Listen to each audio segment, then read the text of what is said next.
हाय साଙ୍ଗमाने जय जगन्नाथ नमस्कार। आम ए सका माँ झील आ बाबू उठी जाइलु। बाबू जाइए ऑफिस रेडी हाँपाई। मु सका खाई बिस्कुट आ पानी पीली। बिस्कुट पानी पी सारा पर ब्रेकफास्ट तैयारी करी।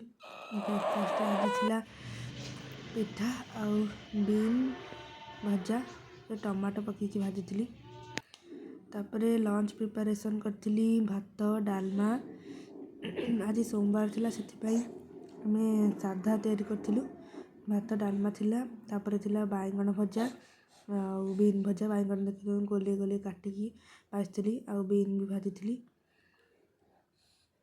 तापर थिला छतु भजा। छतु एपटे मिलेनी तो बहुत कष्ट बाबू सका जाते मिल जाता। तापर धूप दे सारा पर सिंगड़ा खाई। बहुत बड़ा सिंगड़ा थिला खाई हो नाला। तापर जाइलु काकी माँ घर। काकी माँ देते पिठा तो खाइलु। बहुत पेट पूरा फुल हो जाता। तापर राति बनई आसिक डोसा सांबर चटनी एमती सरी जाता आज खाइबा।